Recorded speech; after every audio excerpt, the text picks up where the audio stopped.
He too plays some glitch categories as well, so looks like the race is getting going now, so sit back, relax, and enjoy some NMG racing.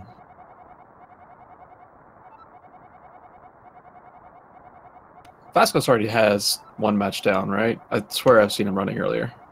Yeah, he actually raced yesterday, I believe, and this is Emma's first race, so...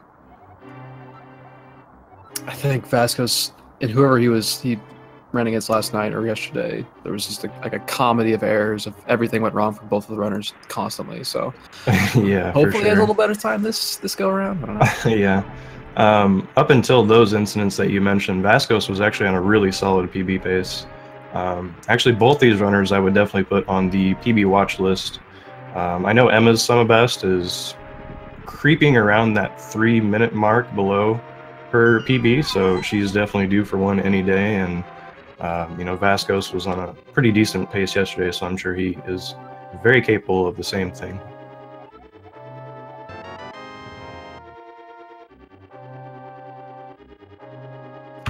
Yeah, please feel free, get all your ham jokes out of the way. It's never going to stop. We can take them. We've heard them. We've heard them our entire life, so we're used to them. You probably can't give us one that we haven't heard, but if you do, you'll win a prize of some sort. Doesn't help that, I mean, your emote is a pig, so... True. It's not like I'm trying. It's not like I'm trying to hide the fact or anything. So, all right. So we are in the escape segment. There's really not much to say about the escape segment until we're actually out of it. Obviously, movement is very basic at this point. We have almost virtually no items at all. So, the very first item we're going to get in this dungeon here is the blue boomerang. And we'll be using that to great effect throughout the run. But other than that, really only a few highlight parts of this segment, most notably the ball and chain guard fight that's going to be coming up here pretty soon. The fight that it seems so easy, but no matter what I do, it's always I hit something at some point in this basement. I mean, that guard has nothing to do but just sit down there and train every day. So he's just waiting for you. You know, he's starting to learn all of your moves. Does not even like eat, just like chills, like killing little elves all day. Yeah, maybe your moves are weak. Moves are weak. All right, so we may see a few different strats employed here to actually kill off this ball and chain guard. Let's see what Emma does. Looks like she's going to go for the optimal 8-slash here. Vascos doing the same thing. This fight can be a little more dangerous than some of the other strats, but it definitely is the fastest, and both of them had really clean fights there, so nicely done. Yeah, Vascos, he hit the guard 2 or 3 different directions to start off with, which is always really scary, and he didn't get hit at all, so that was pretty well done there. Yeah, definitely. What you kind of want to do is, as you're slashing that guard, work him into that little the door of the prison cell there, so that you can quickly grab the key with a diagonal boomerang. So, yeah, very nicely handled there.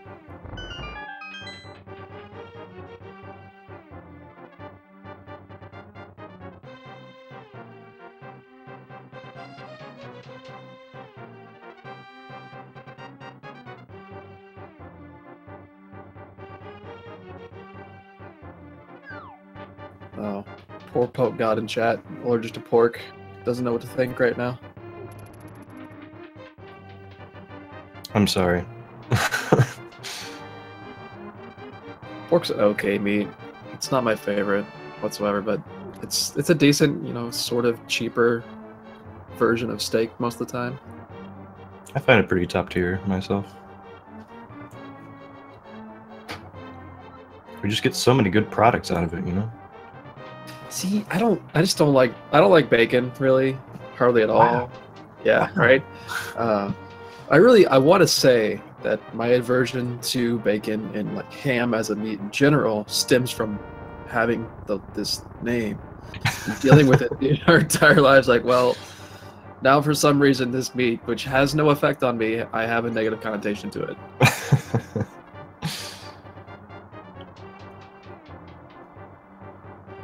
Oh, how nice is the snake room going to be in both of them? Oh, I had a pretty nice one, but not too bad. You could definitely get boosted by them the wrong direction, and it looked like Emma got boosted a fairly friendly direction there.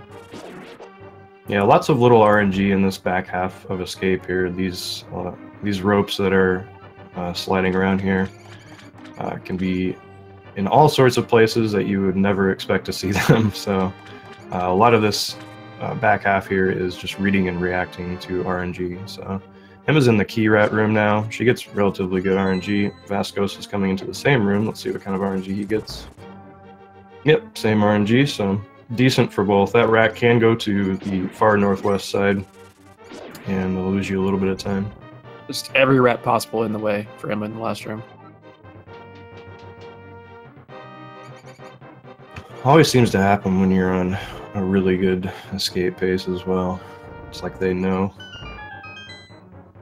Looks like we're going to see yet another example. I feel like in almost every single race that I've watched, we see at least someone rolling into the sanctuary with 1 heart or less, which means that due to the way this game works, he's actually going to save a little bit of time during the text of this cutscene right here. So you'll make up a little bit of time on Emma with that, but it's not any more than 1 second, I'm pretty sure, and is usually less than that. So just a small gap between these runners, nothing that can't change rather quickly. Both are picking up the same card here.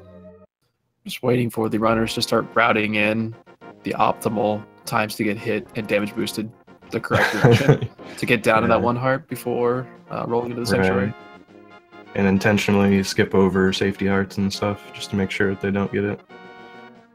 Yeah, deboosts in this game, unfortunately, they can't be controlled as well as in some other games, like in Super Metroid.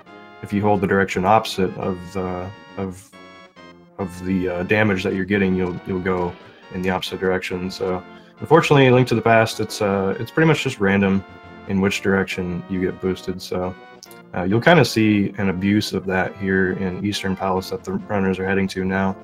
In order to get the big key of Eastern, normally you would have to kill all of the enemies that are in that room to get a bunch of anti-fairies to move off of the switch that triggers the chest, which has the big key. But these runners are going to be actually intentionally taking damage off of a Popo in the room to get some iframes in order to be able to pick up that pot without having to kill all the enemies in the room. So be on the lookout for that.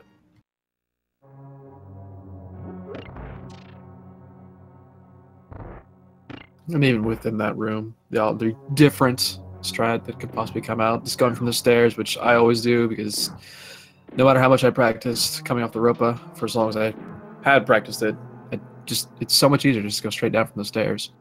Yeah, absolutely it is. I was doing that strat for a very long time, only actually pretty recently converted to boosting off of the Popo instead of the anti-fairies themselves. The anti-fairies do a little bit more damage, so you have that to consider. But with Saint Heart, it's usually not a big deal, and there are also 2 heart pots in that room as well. So, but yeah, we'll definitely look out for which strats these runners choose in that room. Some annoying style-filled movements here. Something I didn't know until somewhat recently is to actually just watch their heads, and like the heads of the initial green guards in Escape, be able to watch their heads to tell what direction they'd be going to next. Didn't realize that was actually a thing for a really long time, and it's really helpful to point that out and notice that actually is a thing. That is an incredibly helpful tip. Yeah, that was something that I didn't learn until really late into running this game either. Like it was definitely over a year that I was running this game before I think somebody told me that, or I heard that somewhere. So I don't know. It's just there's these little things in this game that either don't get covered in tutorials often, or just people don't talk about enough. And yeah, you definitely see that all over the place. But Emma rolling into the big key room that we were talking about earlier. So it's going to be deboosting here off of going down from the stairs, which is really easy, consistent strat, and gets through there nicely. Let's see how Vascos handles it. He's going to be boosting off the Popo. He got boosted kind of to the side of the pot, but was still able to control himself in order to pick up that pot and hit the switch. So solid rooms for both of them. You're saying with the damage boosting, taking you in any direction possible, even the distance that it'll punt you sometimes, then having to react to that as quickly as you have to react. The trick is, I mean, it's one of the first, it's the first trick basically in this run, but it's more difficult than it really seems that it is. Yeah, I agree.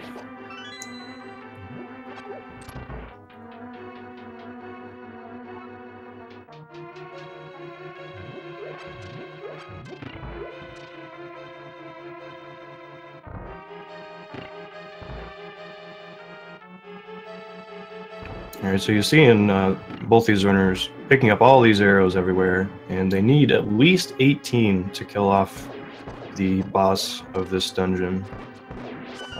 Emma getting some pretty nice EGR RNG there, the Zelda Gamer Room, as we call it, for a very good reason. Ooh, Vascos got some nice RNG as well. So, okay, Emma's in the Armos fight here. She's going to be attempting to use exactly 18 arrows. You see that she puts 2 into the very last Armos here, so that she only needs to fire 1 arrow to finish it off. Very nice quick kill. 47 catch. That's really solid so far. Good pace. Yep, Vascos looks like he's having a very, very similar fight. Gets hit at the end there, but no big deal. Picks up the heart container, and he's going to be rolling out of here too. With the swag pendant catch as well. Yeah. Doesn't save any time, but sure looks cool as hell. So. Yeah, exactly. That's all that really matters. Armos it's one of those fights that if you mess it up, it is one of the more annoying fights to mess up. Like it and blind probably are the really annoying ones if you make a mistake somewhere, because then you're using extra arrows and then suddenly you don't have enough arrows for Landbow coming up in Desert Palace. Just a frustrating thing. So it's good that both runners got it down pretty easily, and I don't think either one of them even used an extra arrow. Yeah, so it looks like we're going to be seeing a slight difference in routing here, and it has to do with the rupees that our runners need. They need at least 110 after Light World in order to actually get into the Palace of Darkness. So you saw that Emma just went straight out of Saha's hut there. Meanwhile, Vascos is going to be bonking this hole open and grabbing these rupees and bombs out of his hut. So he's going to be all set for the rupees that he needs. He's going to get 6 more when he gets to Aga Tower naturally, so he's going to have the requisite 110.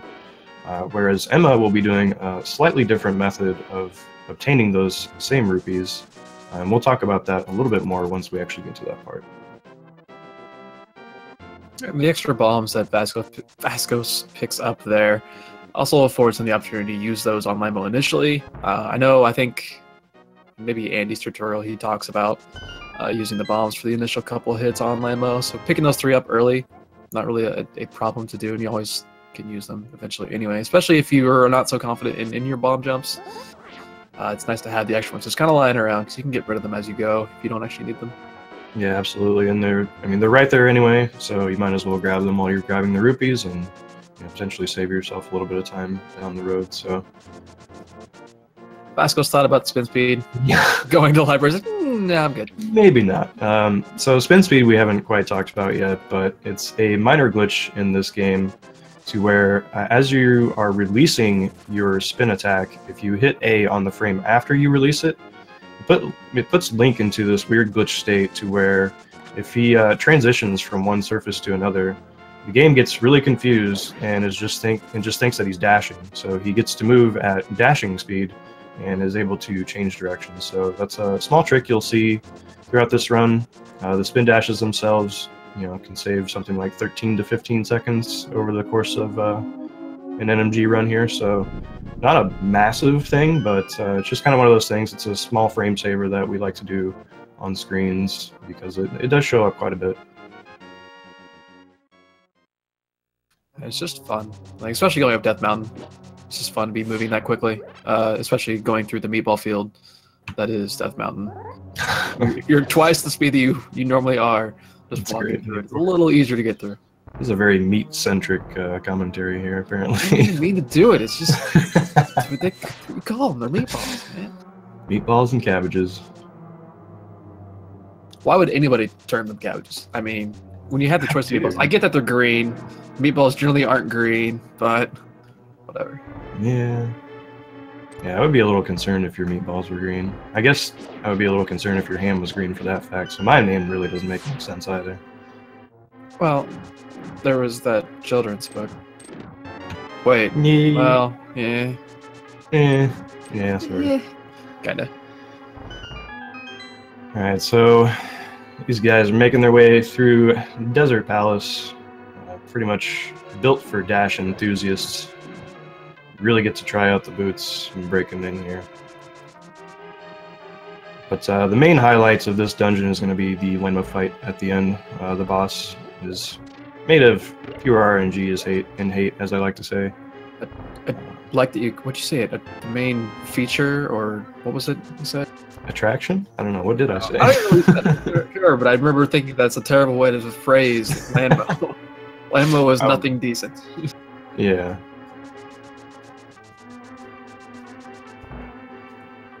Yeah, Lanmo can be an extremely difficult fight, even for top runners of this game, and can definitely be where this race starts to get evened up a bit.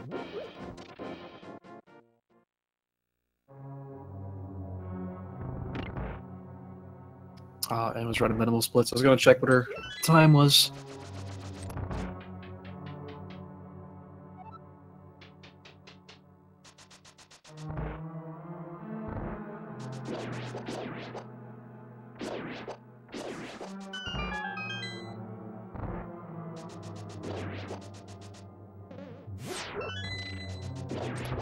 Alright, so you saw Emma there dashed right through that key door without bonking on it. You may be wondering why that actually works. It's because with the way this game is set up, everything is pretty much on a grid that is in 4-pixel intervals. So if you align yourself with an object in the room and then dash up to a door, you'll actually hit the unlock trigger before you hit the door itself, which allows you to unlock the door and just dash straight on through. So, okay, Emma is rolling into the Lanmo fight now. She has a healthy amount of arrows. Each of these Lanmos, there's 3 of them. You take 4 worms. Kind of an interesting start there by getting hit by one of those first Lanmos. That kind of can really throw off the start of the fight, which is kind of one of the more important sections. But she got some really good damage on one of those worms in the first phase and was able to finish it off right there. Ooh, that was some good damage too. This fight, I mean, as it goes on and on, can just really get trolly, because these Lamos, as I said, are just all RNG. You know, they just hop and jump whatever direction they want. They spawn wherever they want, but I'm able to clean that fight up in a good number of cycles. Getting out of there still with 12 arrows too is a good count. So let's see how Vascos' fight goes. Looks like he's not opting to use the bombs. We'll be using the arrows as a little bit better of a first cycle than Emma did. Second cycle, not so much so. Yeah, these spawn points can be really difficult to handle sometimes, because if you start firing arrows across the longer section of the map and not actually trying to aim at the short side, you can't actually shoot another arrow until your other arrow hits something, which is usually the wall. So that can kind of make the fight a little more difficult, but Vascos looks like he had a similar fight in terms of just the sheer number of cycles. So. But Emma just executed fake flippers there, if you want to explain that. Yeah, speaking of, the game just gets confused sometimes. It doesn't know what to do. If you enter water without flippers, it's going to put you back up to land wherever you are. But if you also transition to another screen at the same time that it would try to put you back up on land, it just assumes you have the flippers and lets you swim around freely. So lets you do that, which is nice at this stage. It lets you take that warp, saves a good chunk of time off of doing the West Side Breeze pathing. It is a little bit dangerous, because if you do get hit on that second screen that you transition to, the game doesn't know where to put you, because it's trying to put you back on the previous screen. And it is more or less a hard reset, but if you don't move, you are able to save and quit out of it. But if you do happen to move at all, I think you have to just power off and reset, right? Yeah, pretty much. You saw Vascos there use a slightly different setup to achieve the same effect. I saw him do that in the race yesterday. It looks like he picks up the bush and then walks diagonally with it, which sets up his walking pattern appropriately to where he ends up on that pixel that he needs to be, to where you can just transition the screen during that one frame. So yeah, I saw that yesterday too. It seems like a safer kind of way to do it, because I know a lot of times when I slash and try to hit the upright diagonal at the same time, I end up moving either a pixel up or a pixel to the right before I start actually moving correctly. and kind of put myself in the wrong spot to do the fake flippers. So I don't know. That's just the way he learned how to do it, and it seems to work for him pretty consistently. It looks like it might be a little bit faster, probably about the same speed, but it's probably about the same speed as holding your sword out, I would imagine. What you'll see the top runners do is slash and hold their sword out for at least a few frames to set that walking pattern appropriately, and then they'll actually stop holding their sword out and then just walk to the edge so that they start walking a little bit faster. But yeah, you know, as you mentioned, you know, Vascos was doing that strat, and it seems to just be what is most consistent and works for him. And that's a lot of what this game is about, and what this speedrun is about. It's not necessarily about, you know, doing the most optimal strat for every single screen. It's about knowing what your capabilities are and playing to those, and just doing what is appropriate for you as a runner. You know, you kind of just have to run the risk-reward equation for yourself in each of these rooms. So that's kind of explains some of the difference you'll see between the strats of these different runners, and that's one of the things I really enjoy watching about these races.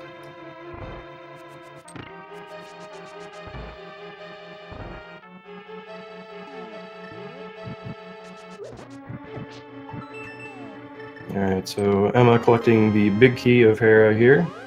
Vascos not far behind. Speaking of slight difference in the strats here, you saw Emma using the boomerang throughout this dungeon here, whereas it looks like Vascos is going to opt to, I think what he's going to do is, he's just going to sit here. Okay.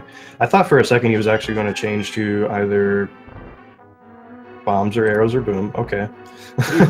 Yep, and he did. So yeah, looks like he's going to be using the boomerang as well, but just buffered in a slightly different spot. This trick is so, I don't know, I can't do the 3 things at once that you have to do this. You have to throw down, but dash right at the same time. And Emma just walked directly into the pit while she was trying to set up that bomb jump there. That's a 2-4 drop too. It's going to cost her a little bit of time. She doesn't have to mirror out and reset the room or anything. So she's going to be able to just walk right through here. That's going to decrease the gap a little bit, but she still has a pretty good lead on Vascos here. Yeah, losing, if she had placed a bomb before she fell, it would have been a lot worse, because you have to mirror out, because otherwise you don't have the number of bombs you actually need to have. That's a really good point, yeah. So it's a little bit less of a time loss, but it is still the time loss, and probably a little bit of an annoyance for Emma. Yeah, there was only one mini Moldorm left in that little petting zoo area, and it still hit her. Alright, so executing the bomb jump there nicely, she put the bomb in a particular spot and then bonked so that she would actually be boosted a little bit further over the gap. Nice arrow drop there. Always good to see that. She has a really healthy amount of arrows for this point in the run right now. And she did hit the safety switch here so she can refill before going up to Moldorm. Very, very smart race strat. Highly recommend. And on to the gatekeeper. Speaking of inside jokes from childhood, yeah. Moldorm really can be kind of the gatekeeper to good light world times, because his movement patterns can be rather random, but Emma, being an experienced runner, knows how to handle them really well. That was a really clean fight from her, and is going to be getting out of Hera, which definitely want to see that behind you in the rearview mirror. I didn't see it, but Vascos, I think he fell during the bomb jump. Yes, and it looked like he had to... He didn't... Well, he had those 3 bombs. He didn't need to do it, but he did do it anyway. Well, I think maybe he didn't hit the switch. Yeah, the safety switch here, because... Okay, so now if he falls, the pegs will be down, and he can just walk past them, but maybe he didn't hit it on the way up the first time? That's possible. So he had a good amount of health on the way up, so he may have not done it. I completely missed it. I was looking at the Moldorm fight. Ooh, okay, yeah, it's a good thing he bailed out of that. He wasn't able to actually put himself in the right spot for that bomb jump, but looks like he's going to get it here, though. Yeah, he didn't have to bonk there since he was 2 pixels from the edge, but I want to talk about what Emma's doing right now, which is she's pulling this tree here and getting some blue rupees. She wants to get at least 24 after that tree, and now what she's going to do is kill 4 enemies throughout this Lost Woods segment without taking any damage whatsoever. She's going to pull another tree and get red rupees out, which will complete her rupee route. and she'll be able to pay Kiki in the Dark World. So saw that she killed 2 enemies so far. I'm pretty sure she is going to kill the bird on the way out, and then also beam a bush crab over there. So grabbing the Master Sword, Vascos finishing up the Moldorm fight. Oh, yeah, it's the scariest position to be in. The last hit there, he just wasn't quite holding away from the edge, and then linked the time he needed to, and he got bonked off. Didn't lose any health though, so that's at least a little bit of a victory. He's gonna go for the refight again. I mean, like we were saying with Emma, this is such a trolly fight. His movement is seemingly random. The head does follow, or the tail does follow the head, so you can kind of know where the tail is going to be, but it's still really annoying. And you can see it happening there again, where he's kind of getting bounced back by Moldorm, but he's holding against the direction of the edge. Again, he does it, but he does finish the fight off, so that's nice. So that's over. Meanwhile, Emma's going to go through and finish off the tree pull, pick up her rupees, and she'll be heading over to Agate Tower, part 1. Indeed. So yeah, she got those red rupees there. Now she only needs 3 more. She's going to get 6 more in Agate Tower naturally in the Circle of Pots room, as we talked about before. So she is all set. And as I said before, 17 arrows. That's a really good count.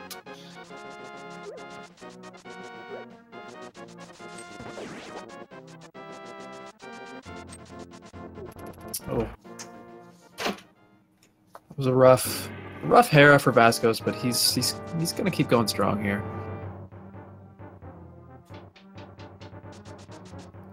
All right, so Emma importantly maintained her sword beams before she got here to Agate Tower, so she is likely going to be doing some pretty cool strats here to finish these rooms quickly. Normally you see people just charging their sword at the bottom of the room here, but nicely executed room there, the Pui strat.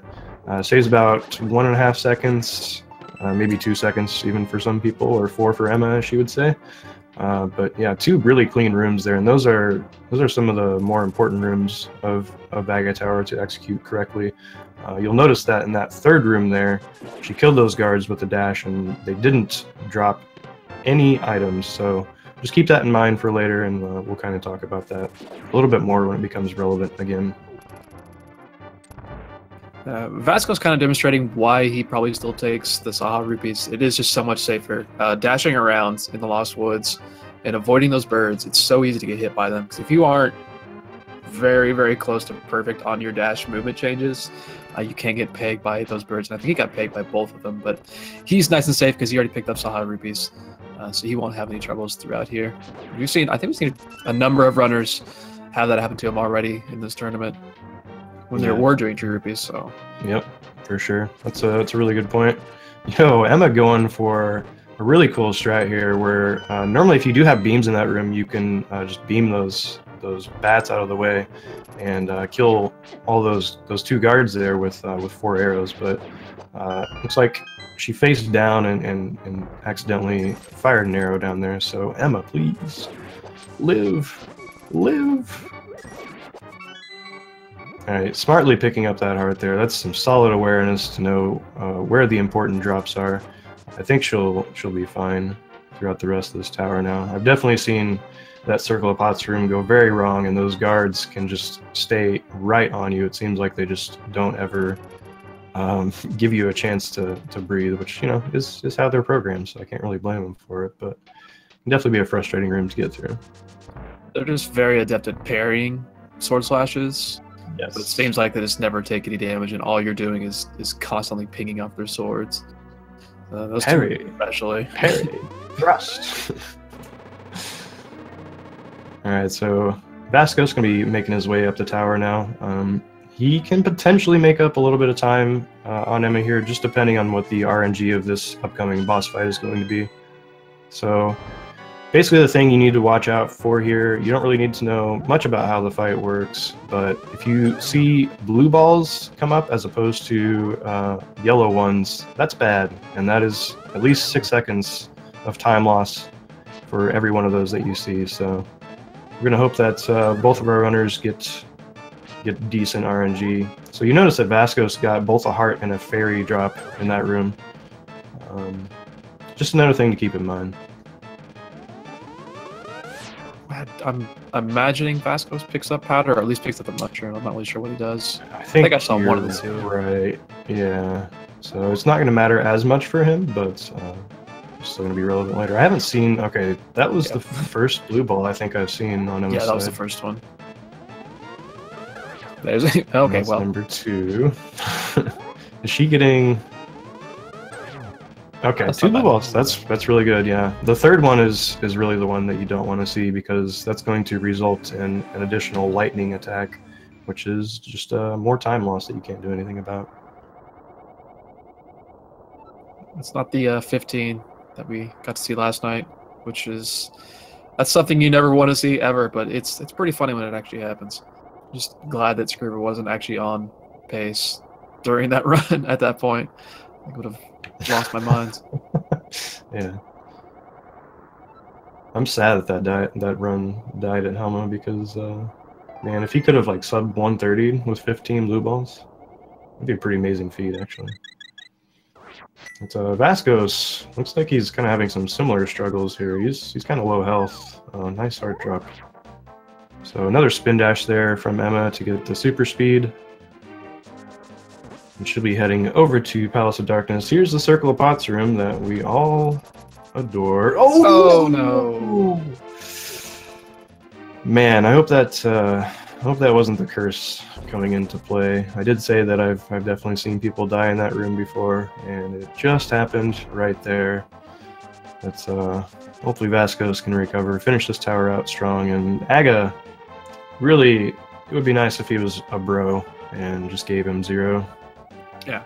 Just at least help out a little bit. It's been a rough run thus far for Vascos, but he's powering through.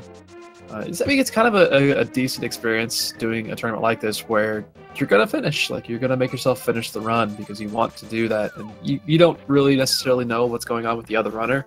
They could be having similar troubles, similar deaths. So you don't want to give up. You want to keep pushing through, which is a decent mindset to have anyway when you're just running the game alone. Yeah, absolutely. Well said. These races do teach you a lot about, backups and recovering and where to find all the drops that you need. So very educational experience, and I'm sure he's going to come out the other side a better runner. I think one of the annoying things about having to go through this tower again is realizing you don't have to do a lot of the things you did the first time through, like picking up keys. Right. A little bit of a hesitation each time he gets to a room where he's supposed to kill something for a key the first time through, but I don't need to do that. I already have it. So. Mm-hmm.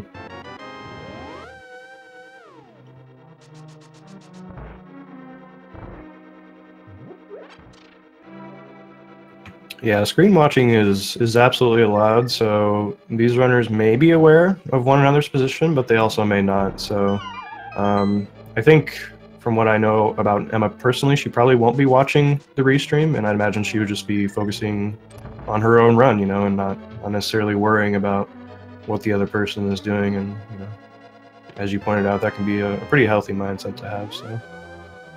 But it's if you want to look at your runner and maybe adjust your strategies a little bit, that's totally valid.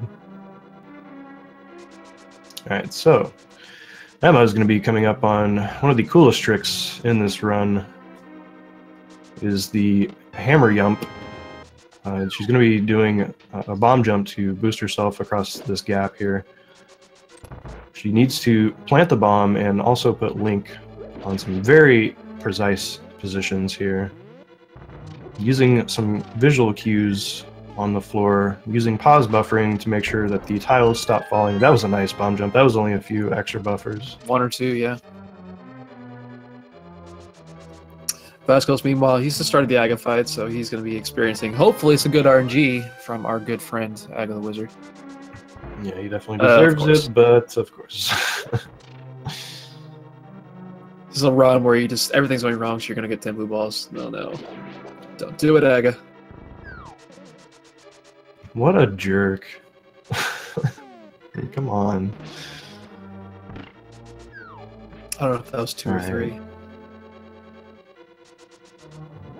Alright, so Emma refilling her hearts here. She's going to need sword beams to do some fast strats coming up here, and then she's going to be rolling into the first Mimics room of the game, which are some of the coolest ones to see executed because you can manipulate their movement with links. Whoa, that was nice. Mimics. That was really, really nice. It is not easy to finish off that red mimic like that because you're kind of firing an arrow before the first one actually gets to him. But as long as the bow animation finishes after the arrow lands in the enemy, you'll be able to shoot another arrow. So it requires both very precise timing and positioning, and that was just supremely executed.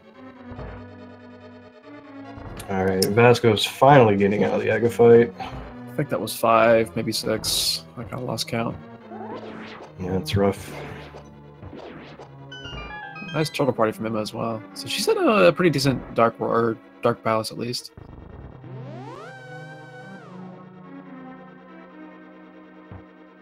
The diddly dark palace, as she puts it on her splits. I saw that at the time. I'm like, is that what it says? Yeah. Yeah, which I'm pretty sure is followed by Detroit. Alright, so Helmosaur fight here. Going to require 17 hits to take off his mask, and he can potentially shoot out these fireballs that you have to dodge. No fireball in this one, so that's nice. Going to release a spin. She needs 6 more slashes, 3 more now, I think. There we go, finishing off the Helma fight. Nicely done, not even taking any damage. Imagine Helmosaur is one of the only bosses that takes no damage from sword beams at all. I don't think he does he? I don't know, actually. I think you're right, though. I don't think it does. Because I've never been, like, ruined because sword beams hit Helma instead of the actual sword slash. Right. Which, I mean, I think would have happened there for Emma because she had beams the entire time. She never took a hit. It looked like it was doing full damage, so she was either close enough or the sword beams didn't matter.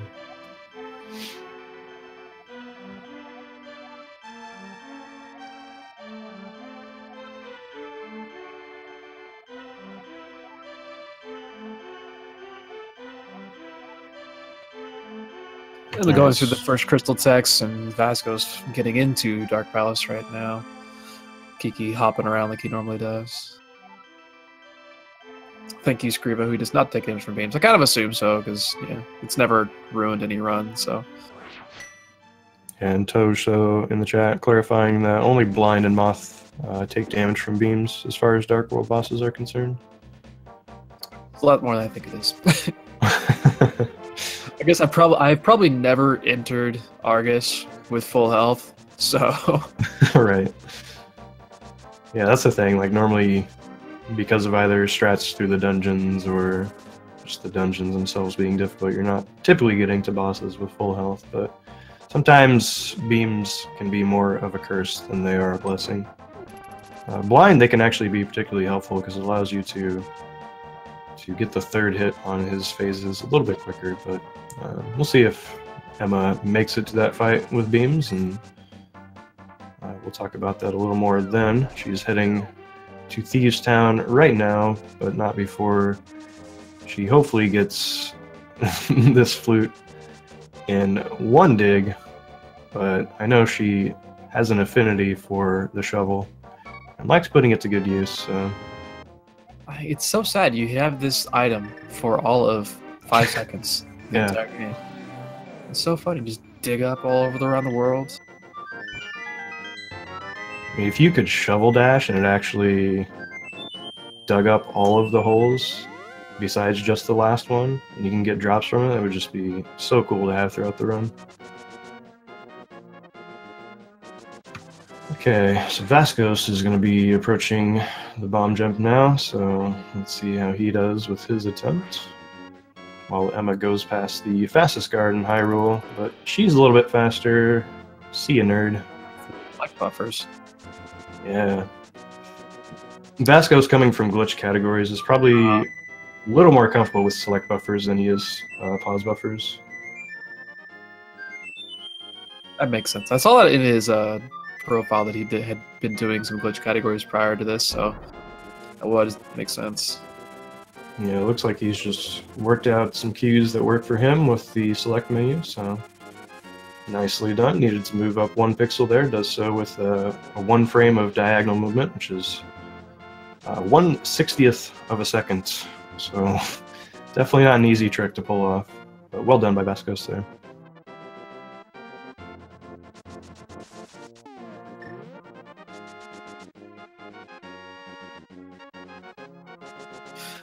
Zyra is asking in chat if there are 1 frame selection combos where you can get an input and combos, yeah, 1 frame selection in combos.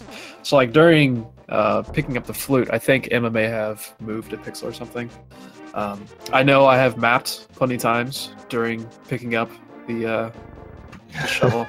Because you can just, and you have an input, you have a frame where you actually have an input that's readable. Like picking up the boost from Saw, you can also move down a pixel sometimes. It does exist. Yep, exactly. One of the more harmful ones is actually at Kiki during those conversations. It's in between conversations, I think, where you get that potential frame of input. And quick shout outs to Blunt Bunny on Emma's stream here. But yeah, you can, if you're mashing all of the buttons during Kiki, you can accidentally mirror and go back to the light world, which means Kiki is not going to follow you, unfortunately, and he will be waiting back in the dark world for you to take more of your money. So definitely make sure you're mashing the right buttons. I don't think I've ever seen that or had that happen, but now I'm going to assume it's going to happen the next time I Yeah. Yep, I've definitely been there.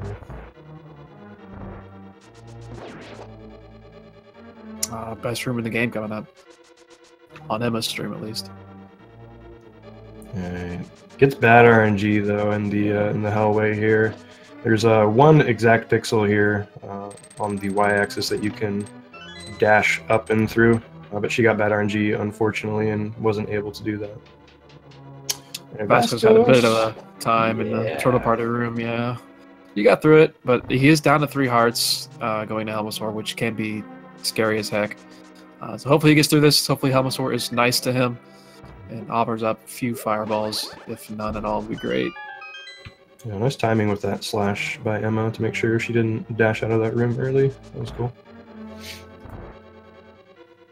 Alright. Haven't seen any fireballs so far. Oh, there's the first one. Dang, it looks like he broke the mask a little bit earlier there. If you break that mask while the fireball is spawned, it'll actually despawn it, and so it just goes off the screen. You don't have to deal with it at all. Sitting here at 1 heart. Nice finish on the fight, man. Seriously, going for those hammers with 1 heart. I mean, obviously he would die if he touched Helma at all, and you have to be really close for those hammers to actually count. So yeah, especially in that phase when Helma can just dash downward at you. That takes some guts to do that, and he pulled it off. And he's got the crystal in his hand, so hey, it works.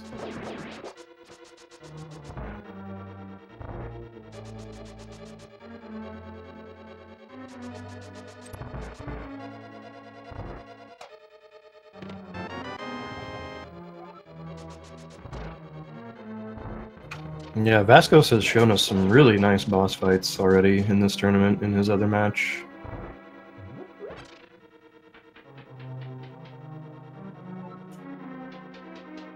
That sort of thing kind of happens a lot. Yeah, like Josh is saying, he probably practiced it a lot from doing glitch stuff, so maybe having a strange amount of health on certain bosses isn't too foreign for him.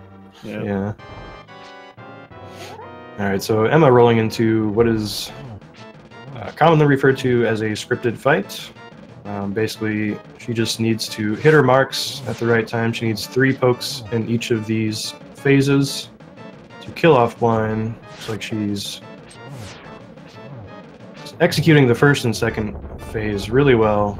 Gets into the third, tries to do a bonk setup, but unfortunately gets hit there, but recovers really well. Usually in that third phase, as long as you make it to that third phase and he's still on the top, it's usually going to be pretty easy to finish off. Well, you saw Vascos there getting hecked up by that Dacto. What did Maniacal call it yesterday? Something Ridley. Chibi Ridley, that was what he called it. I thought that was a great name. That's something. But he does a ton of damage, way more than you would expect from a little bird like that. So he is down 3 hearts in this segment, but He's going to come across a tree that he can bonk to get some apples, which are also hearts in this game, because reasons. It seems birds are Vascos' is worst enemy there. And putting a possessive on somebody's name that ends with S is just the worst. Hey man, I've been dealing with my whole life. Oh, one dig. Tries to dig the same spot again. Goes for the second. He's trying to avoid not going into the warp again. That was a little sketchy. Yeah. Yeah, you don't want to skip the cutscene there. Definitely want to stay in the light world.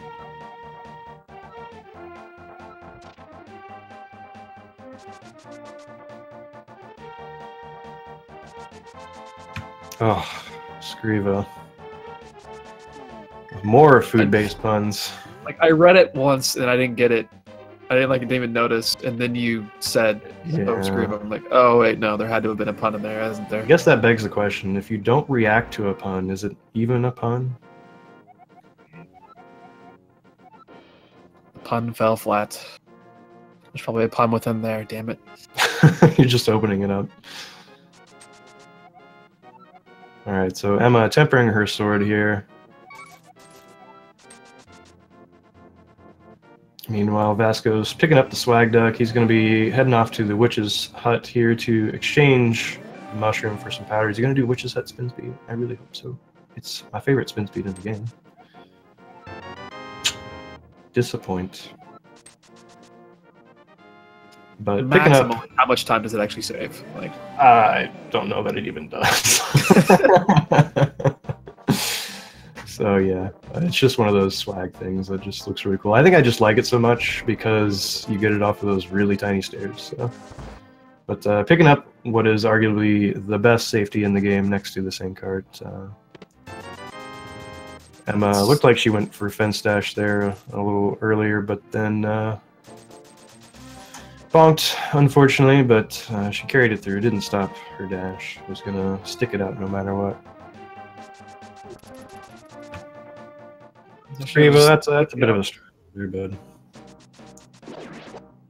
So no apples for Vascos. He's just gonna go into Thieves Town with only 4 hearts, but he does have powder, and there's plenty of bunny beams and anti-fairies around. Yeah, so good point.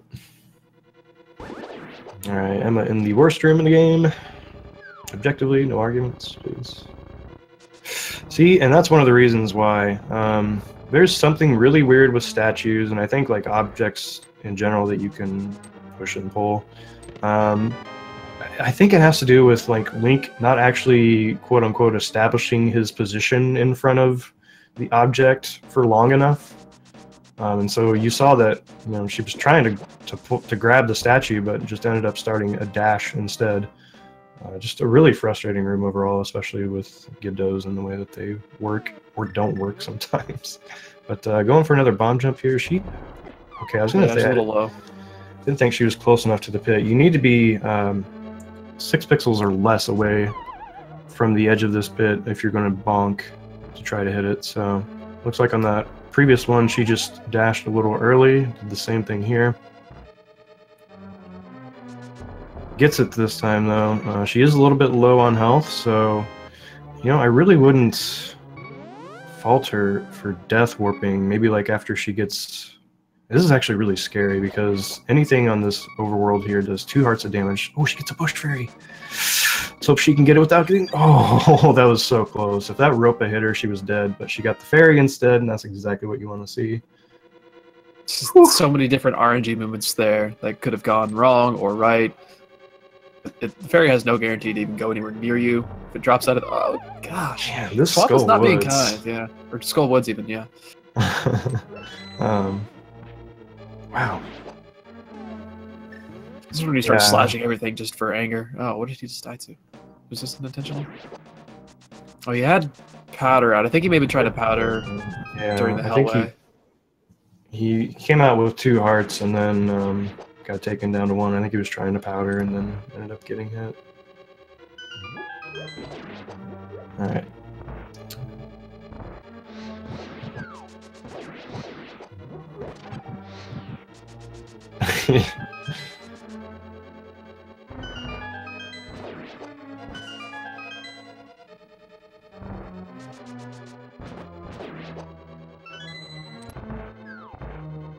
We'll see how the hellway goes the second time through here for Vascos.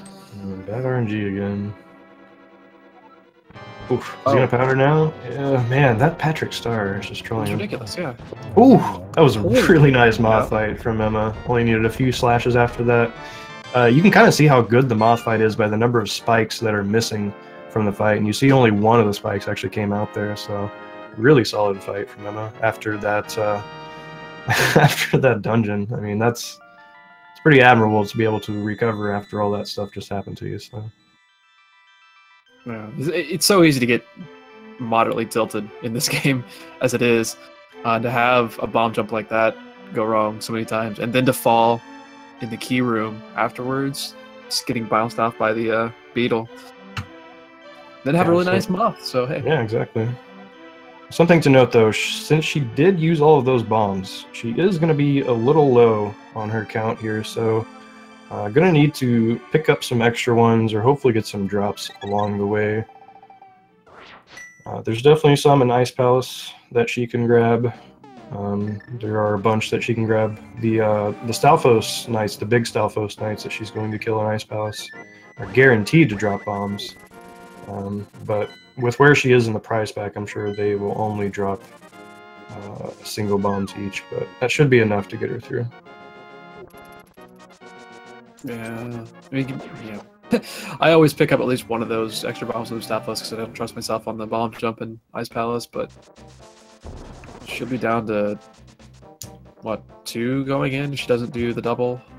Yeah, that's the other thing, is that she could choose to use 1 bomb less for a particular strat in a room, so she may do that as well to conserve some bombs. There's also a bomb in that room that she can pick up as well, so I think she'll be okay. She's pretty aware of her bomb count, I'm pretty sure, and she knows about all the backup spots, so. Got the lottery as well through this area. Vascos is about to enter the blind fight. Let's see how he does with this one. Meanwhile, Emma here is bonking off this wall, and you may wonder why, but it's because it sets up the camera in such a way that when she warps back to the light world here, she's actually going to save half a second because the animation is going to end a little bit early. And that's just a funny quirk of the game. Meanwhile, Vascos finishing up the blind fight. Pretty nice of it. Had a couple spins, but didn't seem to affect them, really. Hardly at all. Yeah, that can be tricky to recover from in that fight. When you release a spin and get the recoil off of that and sent somewhere that you're not expecting to go.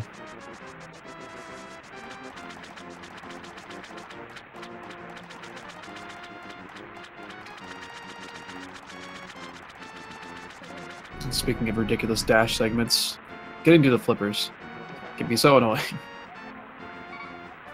Yes, it can. The dashes in Zoro's domain here are very precise, and if you get too close to the edge of the shallow water here, you jump into the deep part, and if you don't have flippers yet, obviously you're just going to get kicked back out, so it can definitely lose you some time.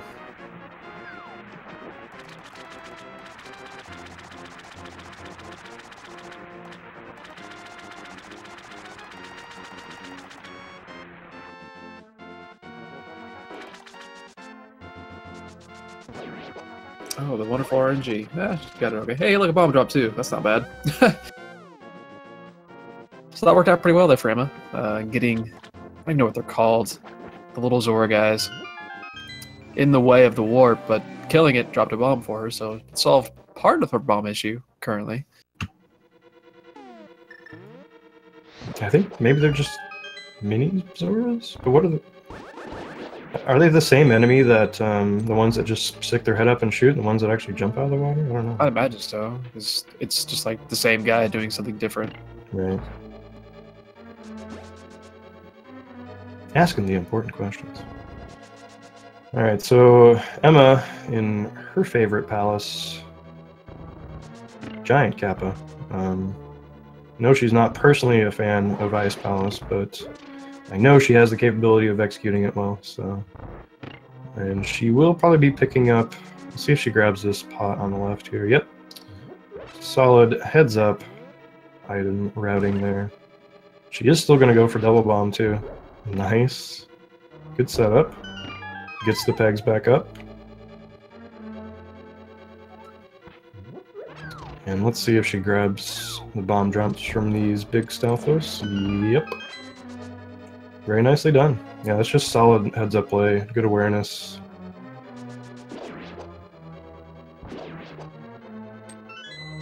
Actually, still got 3 bombs for the bomb jump. Which don't necessarily want to use all of them because you need a couple bombs later, but there are a couple backups in Swamp, which she'll be going to next, and she will get the first bomb jump, so. Yep. Very nicely done. That requires some pretty precise positioning on both where you plant the bomb and then put Link afterwards. So. But the Ice Palace bomb jump is a very important trick. Kind of one you're almost forced to learn if you learn the speed run for this, because no one in their right mind wants to go through Ice Palace casually. Just requires so much backtracking. Yo, nice ice physics there, abuse from Emma, using the hammer there to get some diagonal movement boosts. Vascos in the worst room in the game.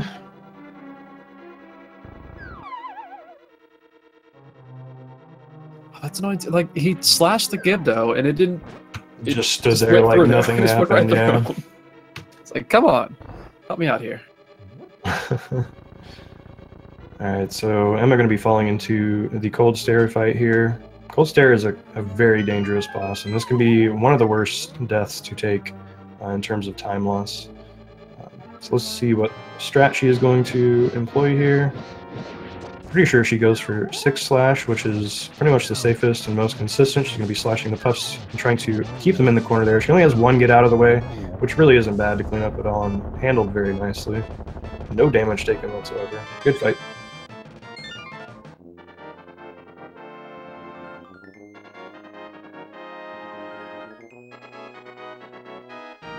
Yeah, Cold Stare is my current, I don't even know what to say, devil. I can't get past it at the moment. Just constantly dying, so it is one of those fights where it can get out of hand real quick. If you are slightly slow on the initial breaking of Cold Stare's ice, and a snowball hits you as you're trying to set up the spin, then suddenly you have all 3 puffs in different corners of the room trying to murder you. Because they do, what, 4 hearts of damage each, so you die real quick. Yeah, exactly. And they can move like lightning sometimes and be very unpredictable. So yeah, as soon as you get hit by one, it's like you go straight into survival mode.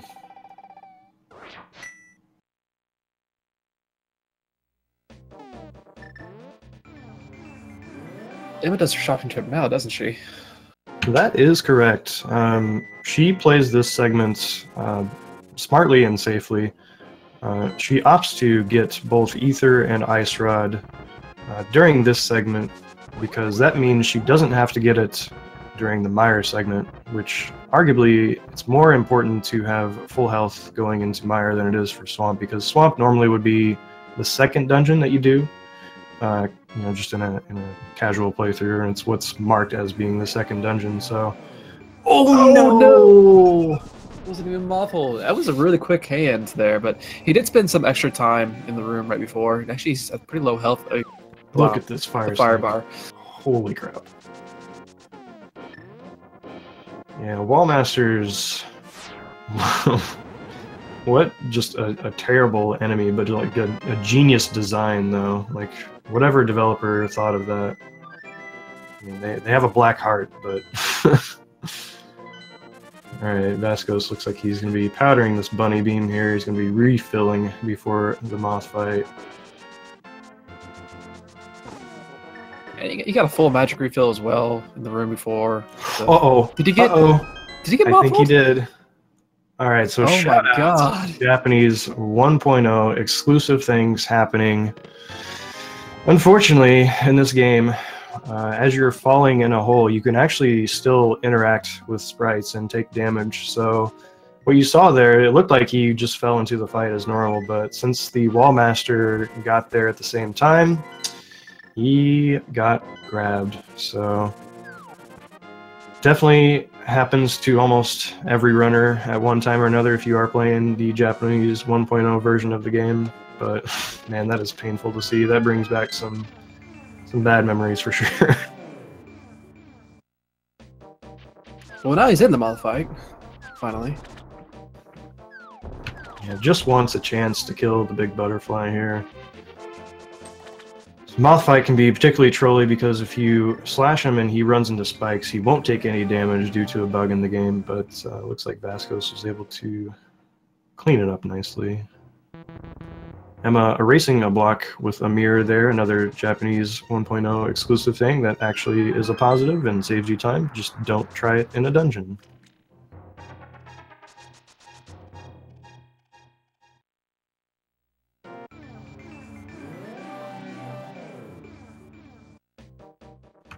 Oh my gosh, 0. Do you think at any point in development Wall Masters still came down during Mafia? You know what? I bet they did. I bet they did. And they're like, no, this is actually too much. We can't.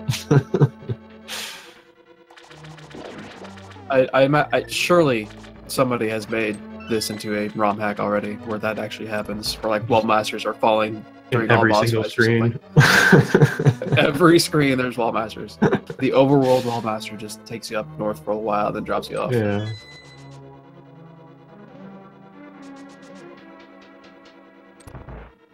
Okay, Vasco's going to be heading to grab the Quake medallion and some flippers. Emma in Swamp Palace. As we said, Swamp Palace is the second dungeon, so things in here really don't do much damage, but it is pretty much just an RNG fest as to their movement patterns and such, so it can be kind of tricky to deal with those. You're not really at a massive risk of dying throughout this dungeon, but it can happen.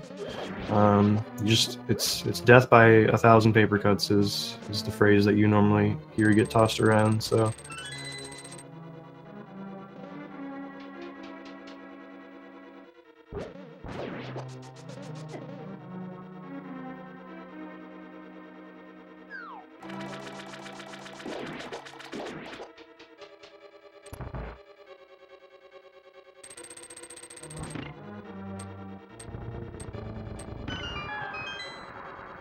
Vascos is on his way up here to the Quake and fake flips, the actual flippers. Again, kind of an annoying segment to do, but it is a necessary one. Just dashing through the water, and then any slight little bump to the left or the right, especially during the Zora's domain. There's just so many places you can just jump off and just immediately lose a second. Emma's getting close to the back half of Swamp here, going up to pick up the big key.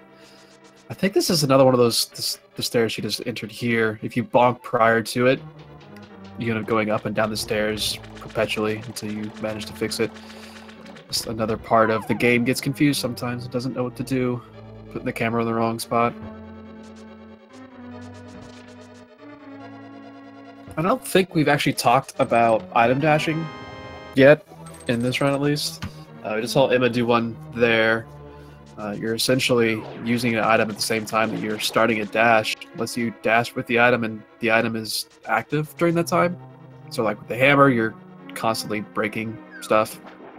There's some other interesting mixes between item dashes, depending on what item you actually use. Yeah, pretty cool glitch in the game that we get to abuse here and there. Hammer dashing being probably the most useful out of all of them, but encourage everyone to try out all of the items. Very fun trick. It is Japanese 1.0 only thing, so. Eee, this warp. So tiny. So tiny. So tiny. Alright, so you saw Emma there, was able to pick up the pot underneath that statue behind it, and she did that by doing another item dash, but this time with the hook shot, which actually puts you into the same glitch state that you have when you do a spin dash. But another property of that, somehow, by some reason, because video game, it allows you to pick up that pot by just pressing A one time, as opposed to having to hold up and re-grab it.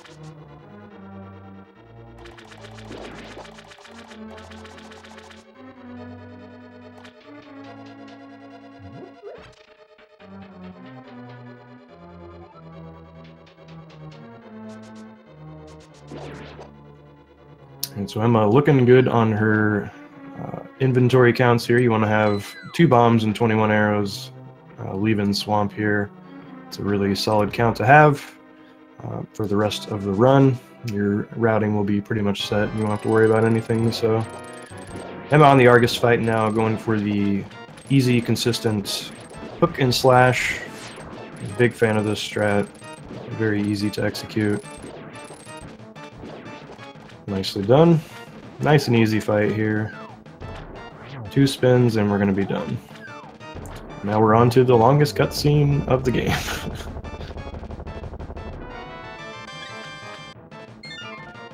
This conveyor room for Vascos. Mm-hmm. That's another one where everything can go wrong so quickly. Did he? Oh yeah, he did the double hit, that's why. The double bomb earlier. So his attempt at the bomb jump here. He doesn't have a lot of health to work with, actually, so this could get scary pretty quick. But I think he's already got it. No, he's select buffer now. Oh, don't take the damage. Okay, that was smart, actually, because like you said, he doesn't have a lot of health, so if he fails this once or twice, I think actually twice is the maximum amount that he could fail it. It's a little low right now, so... Yeah, he needs to move up a pixel. Looks like he has it now, but sometimes Link's animation can be a little deceptive, but the hat cue is a really good one. Very consistent there, so... Managed to get it, picks up another heart here, and he should be fine because he does have powder going through the rest of this dungeon. Yeah, I imagine. I have to imagine he's going to be picking up the anti-fairy just north of Colster's room.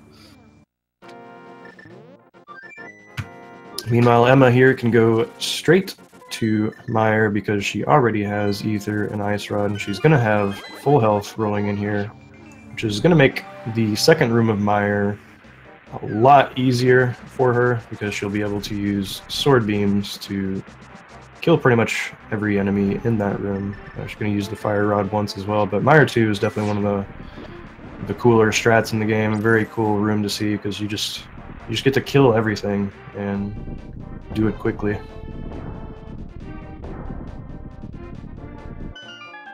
Down to a quarter heart or half a heart up there. Yeesh. Yep, a solid decision to come out of that anti-fairy.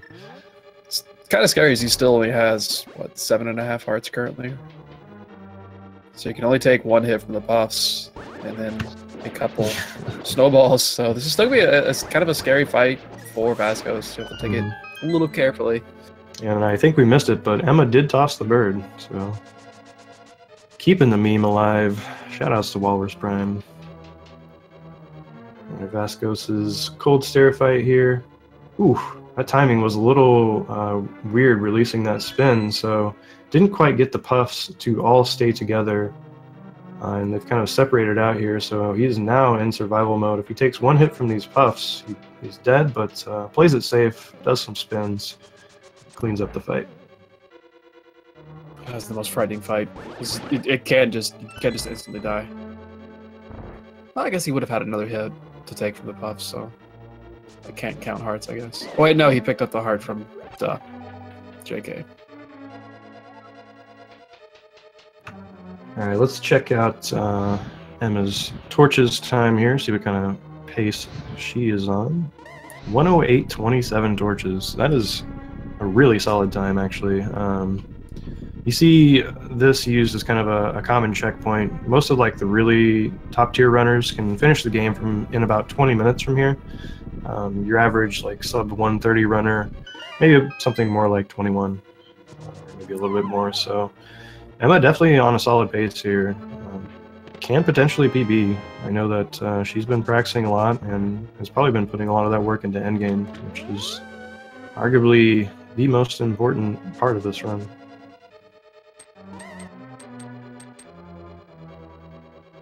And she's still sitting at full health at this point in Meyer, which is somewhat impressive to do. There's just so many things that can actually just hit you. But again, it does really help to come from Swap, not have to deal with the shopping trip. As Vascos actually has already taken a heart of damage, but he's just finished Ice, so yeah, okay. So he's doing the shopping trip at the same time, going to pick up Ether and likely Ice Rod afterwards, after his Ice segment rather than doing it before the Meyer segment. Yep. And you see just from that damage that he's taken why it's a really good decision to do it right here. But Emma going to be intentionally taking some damage here so that she can pick up that pot and hit the switch. Only 3 hearts of damage taken there, so she'll be absolutely fine. She's going to grab another heart here from a pot. 10 hearts. It's going to be totally fine for rolling into the biddy fight.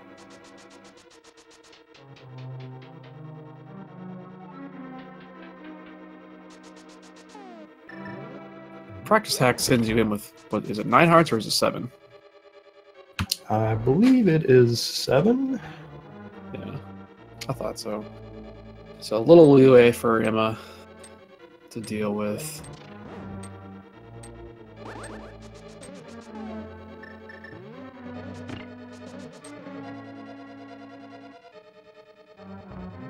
Alright, so imagine Emma will be, she depleted her last bomb there so that she gets a free switch over to the fire rod so that she can hit that crystal switch just a little bit faster. And still sitting at a really solid amount of HP.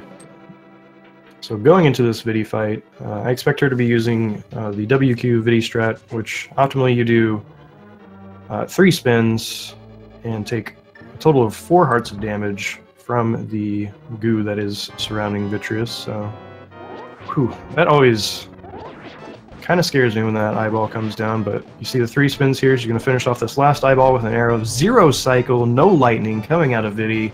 Excellent fight from Emma. It's just really well done. A lot of ways for that strat to go wrong, but as long as your movement is consistent, really not a big deal. You saw that left eyeball there come down. Those eyeballs do 4 hearts of damage, so if you end up poking one of those eyeballs or something as you charge your spin and then end up getting hit by one of them, the fight can get really out of hand quickly.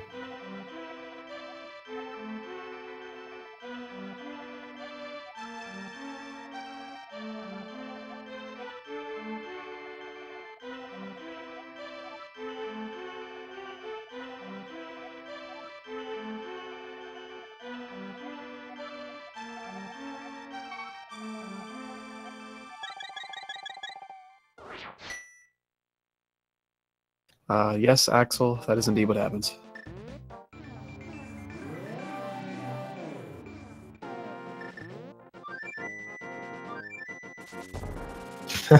Nice. So you saw Emma bonk be right before the bird picked her up, and that was actually intentional.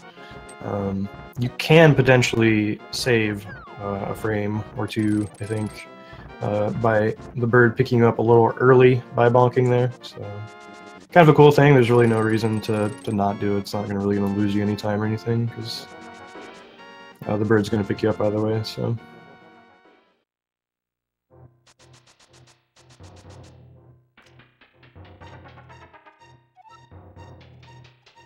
It's another scary, annoying overworld sequence that Emma's going through right now, especially with the amount of dead rocks. This is a group dead rock, isn't it? Also, so yeah, it is actually. But somehow they're not getting too trolled by them, it seems. Alright, I was gonna say I shouldn't have said that, but she's fine. All good. Ooh, Vasco's showing why you should probably always walk up to those spots and hammer them instead of dashing up. You have to be really precise with your dashing there in order to get that any faster than just walking up and hammering and dashing out. He's actually got a pretty low amount of health at this point of the dungeon. There are a couple of safety hearts in random places, but random places. Okay, sure? In specific places. So that is a word you can't really use in that fashion for this game. All right, Emma's in T-Rock here. T-Rock is a very difficult dungeon. Everything in here pretty much does 4 hearts of damage. The game expects you to have blue mail at this point. But the prize pack manipulation that we've kind of been referring to has been set up by Emma here. So earlier on, she killed 2 guards with a dash, which with this game, if you kill an enemy with a dash, they're not going to drop their prize. And enemies are grouped together in packs, such that they always drop these items in a certain sequential order. And so if you get a drop from an enemy, it will then move to the next drop in that pack. So you saw earlier Vascos actually killed those 2 guards with not a dash and ended up getting a heart and a fairy because those are the first 2 drops in the prize pack. So Pokies are also in that prize pack, and you see that Emma gets her fairy and her full magic drop there. So it's just a small manipulation that we do in this run to hopefully have more hearts for T-Rock here, and you're seeing exactly why, because chomps are quite the chomp. Quite chomp, yeah. That was a rough RNG in the chomp room for him to deal with. I think you could have gone straight up to the top of the room, but even then, it's not really guaranteed to go your way. Exactly. Even then, they can definitely still troll you. So just getting out of there alive is a good thing.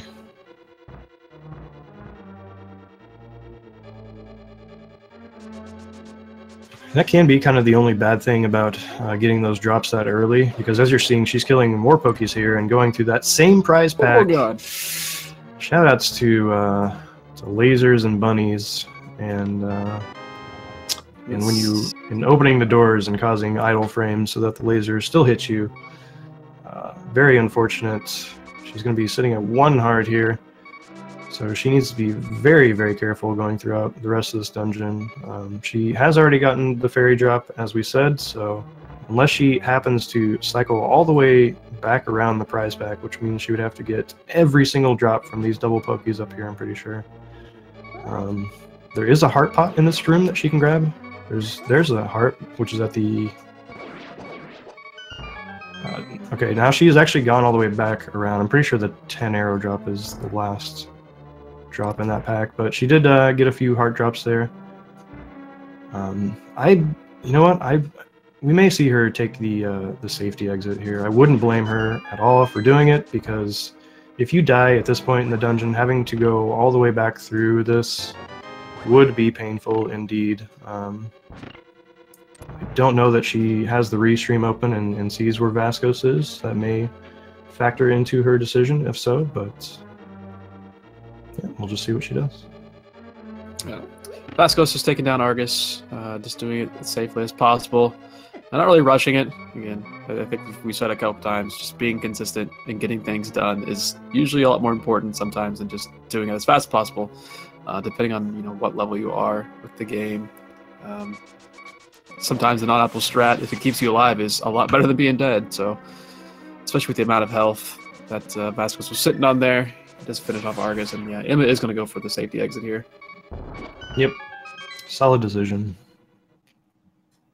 Obviously, she's going to try the laser skip here to get over to this key chest. Oh, it looks like she just that's actually pretty smart, too, because she knows she's going to respawn right there and just decides to take the small health refill.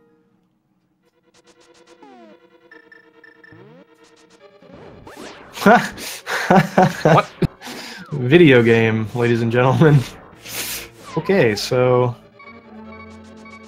yeah, this laser skip is really tricky. The positioning is very precise that you actually have to hit in order to get past the laser. Only the back half, or not even the half, I think it's like the back 3/4 of the laser will not hit you at all. If she kills this mini Helma, could drop a fairy. Nicely done. That's sick. So shout outs to prize packs and looping all the way around. Good stuff. Throw the pot. Throw the pot. Okay, that works too. So did the anti-fairy really eat her shot there? I think it did, yeah.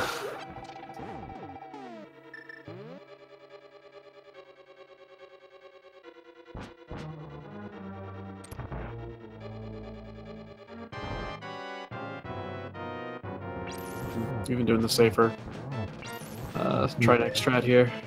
Just not going to take any chances at all. Going with the front door strat here, which doesn't lose much time at all. But she just wants to get out of this dungeon. Several upside down smiley faces. Ooh, that was a sick kill. Finishing it off with some confidence. That's gotta feel good. Just saying hey. I don't see any bird whatsoever on Vascos' screen, so Don't know what happened to him. Maybe he just killed the bird. Yeah, given his troubles with birds so far in this run, he probably took some revenge, yeah. A little bit of revenge. D-Rock, are you okay? Are you sure your hands are on the right keyboard? Does D-Rock have children? I'm pretty sure he doesn't. Does he have a cat? Oh, he has a cat. I think he has a cat. Is that... It's...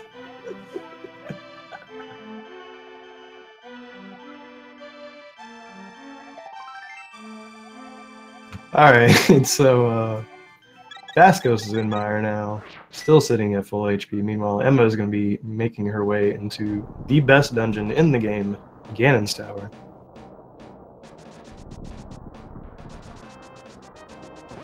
There's going to be some like crazy encrypted message hidden in that from the cat that's trying to warn us that they're going to take over the world.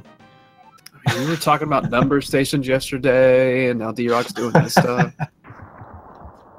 Everybody put on your tinfoil hats.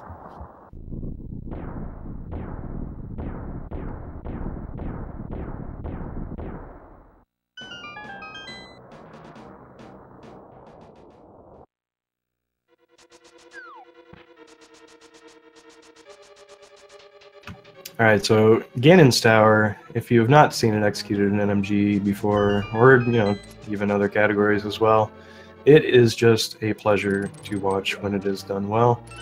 Emma realizes she needs that key, picks it up. But yeah, every room requires pretty good degree of execution to get through quickly. Pretty much non-stop action throughout the tower. Not a lot of time for the runners to breathe. Getting the iframes on the back for a little bit of swag. The backwards bow, or boomerang, made me laugh a little bit more there. It just looks humorous, throwing a boomerang over your back. Yeah, this strat, not as easy as it looks for sure. You have to throw the boom and then almost immediately hook right after it, so... but gets through there eventually.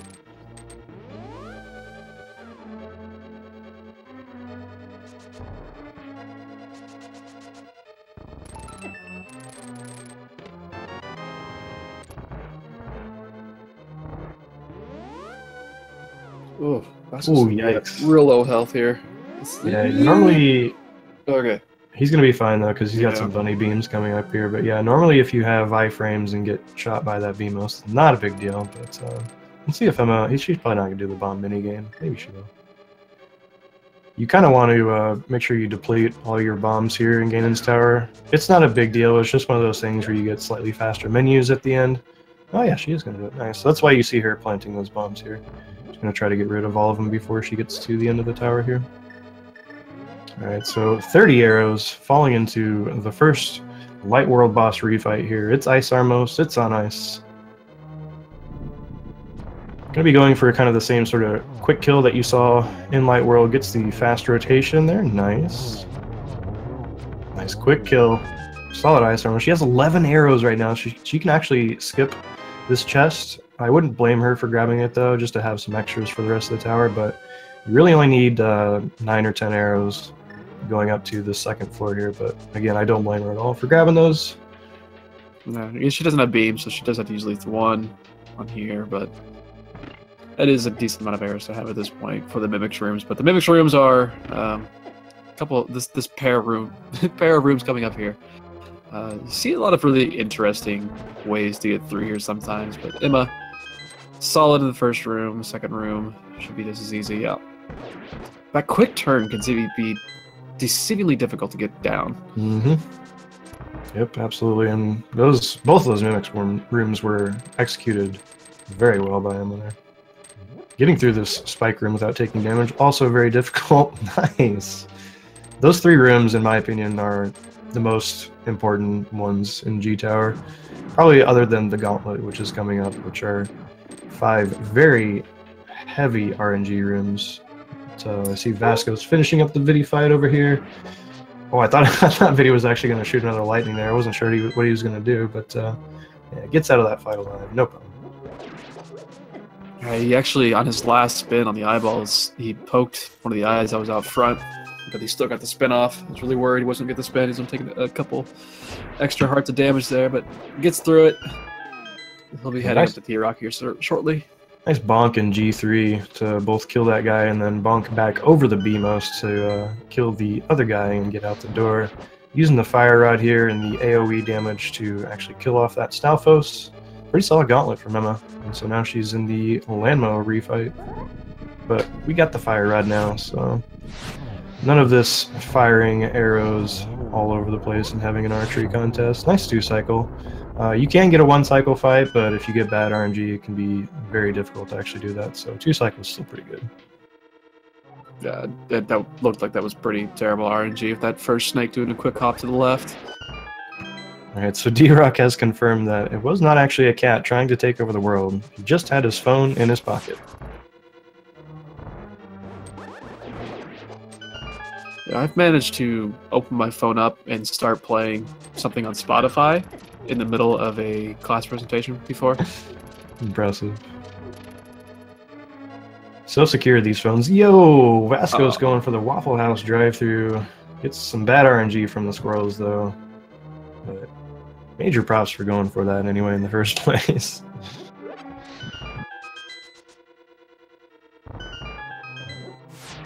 RNG stands for Random Number Generator, and it's just kind of a generic catch-all term that we use to say anything that has some degree of randomness to it in this game, which usually we refer to enemies and bosses.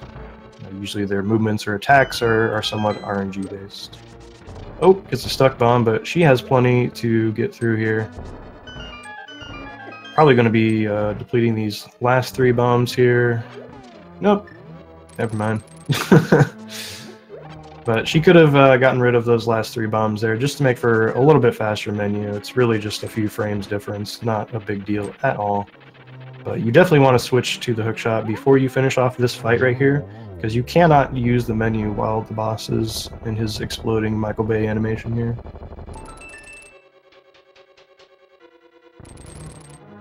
This is where Michael Bay got his start, obviously. 1990s video games. Kind of wish it would have stopped there. Took a second for that to actually register what you just said. Alright, Emma rolling into the Aga 2 fight here. Pretty much like the Aga 1 fight, except we got 2 other versions of him that are clones that will always fire energy balls that we can reflect, whereas Aga himself can potentially give us blue balls on 2 of his attacks.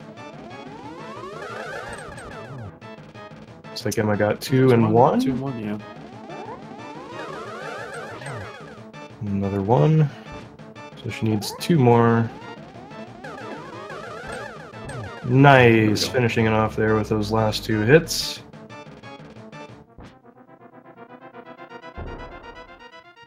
Ferger just got through the roll room and T-Rock chose to mirror out. We saw Emma actually go through the room backwards again earlier, but it's a little safer way, especially, again, Vascos on pretty low health. It can be really easy to take. You do have to take some more damage going back through the room, so him mirroring out is obviously a pretty safe choice for him. Emma going to fall into the Ganon fight now to end the game.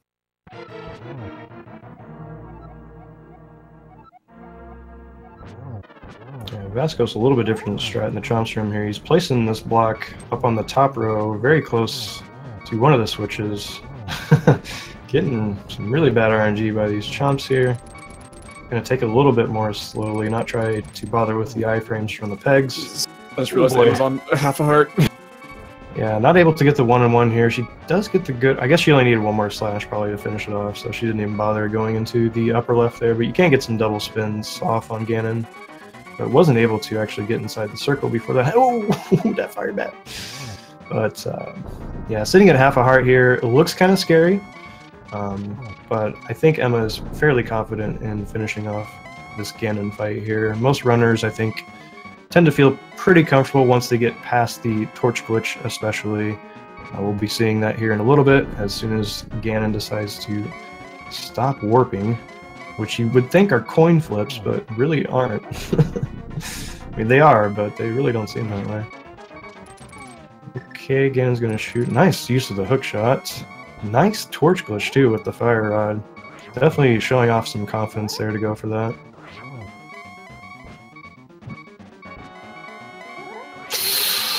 Okay, solid decision to release that spin there before Ganon got to his position. That was a little scary. If she had been locked in place by that spin and not been able to move, it would have been dead.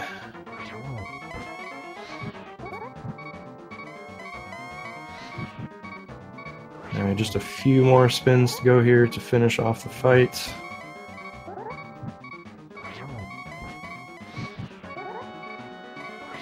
She's trying to get 3 hits in on each of these phases here by lighting the torch right when Ganon lands. But based on his warp positions and what he decides to do, it can be a little tricky, but finishing off with the 12th spin, GG to emetatron, taking the win.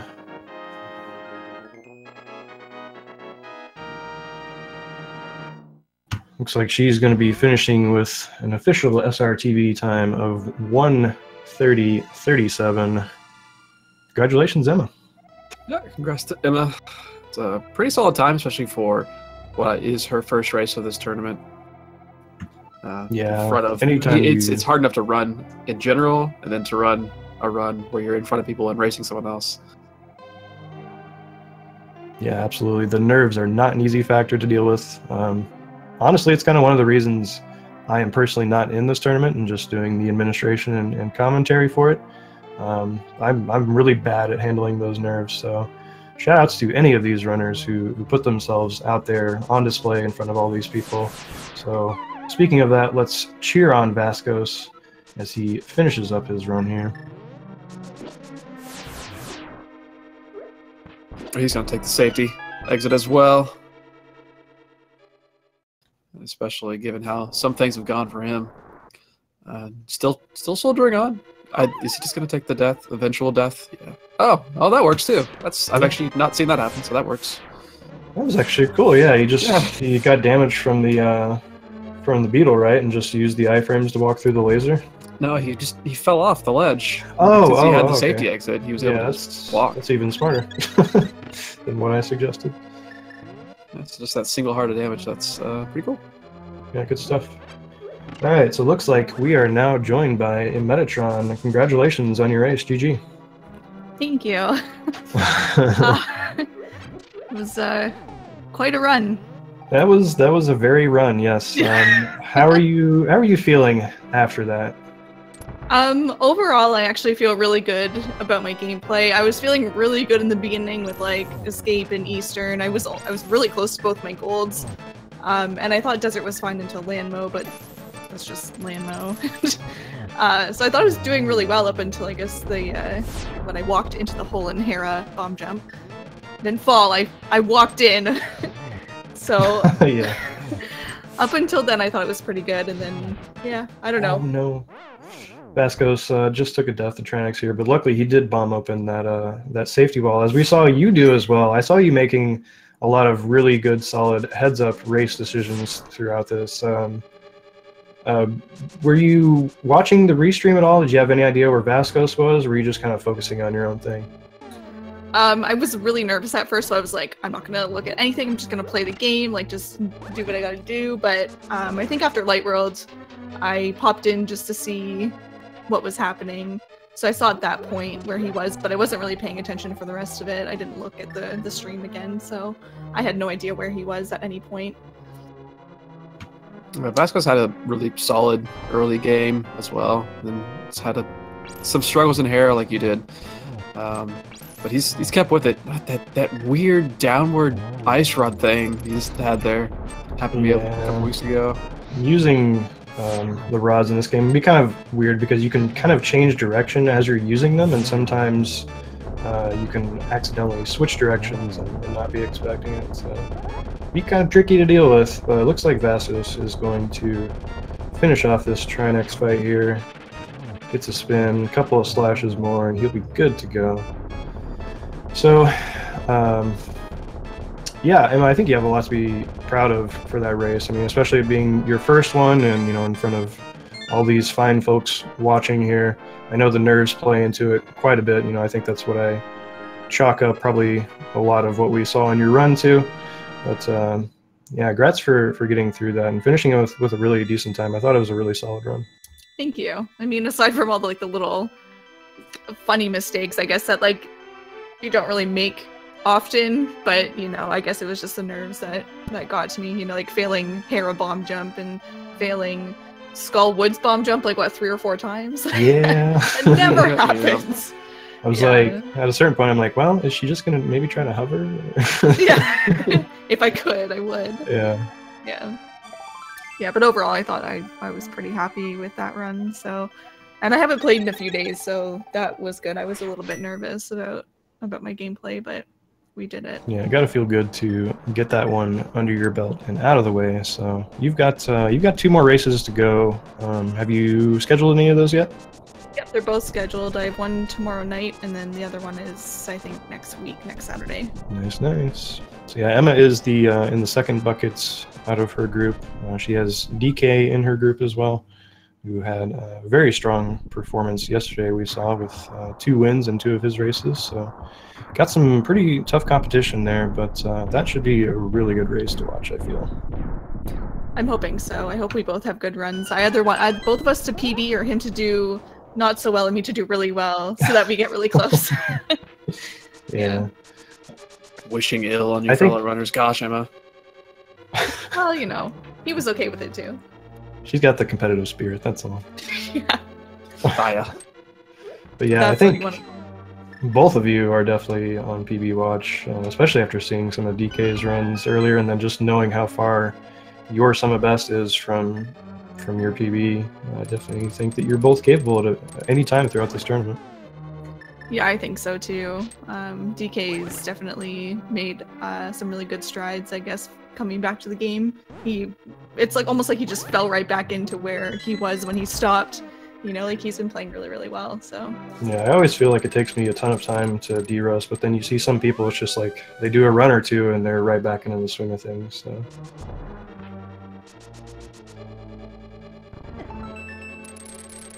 Alright, Vasco's going to be making his way through the warp maze here. Everyone be sure to cheer on Vascos, and also be sure to give both of these runners a follow if you haven't already.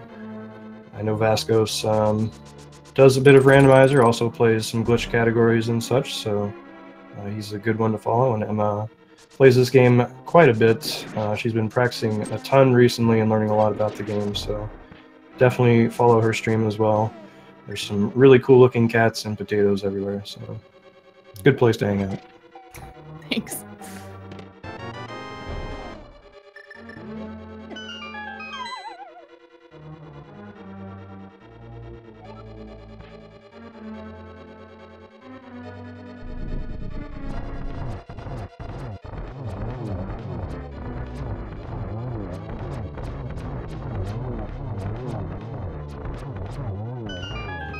Nice arcs almost, yeah.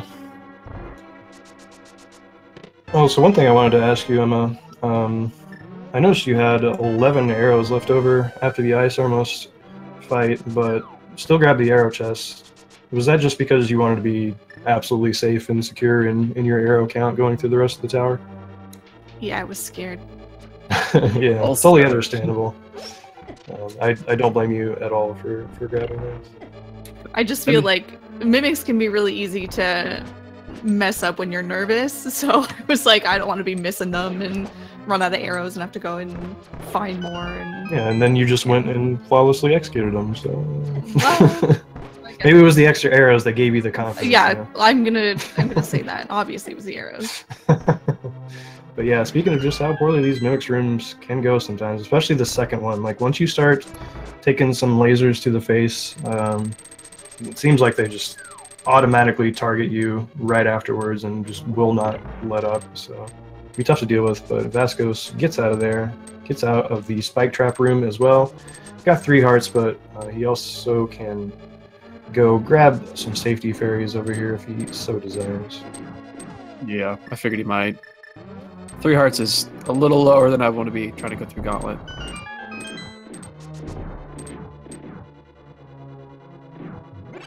I would be stopping for fairies at this point. Yeah. For sure. Yeah. In a race setting, I would probably do so as well.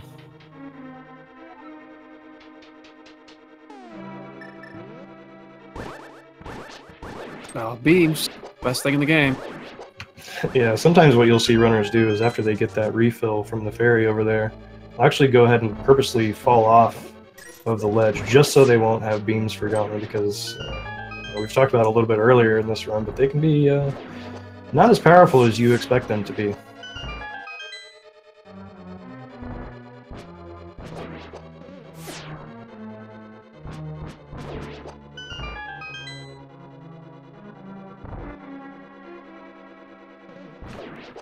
We want to let everyone know that we have plenty more races coming up today.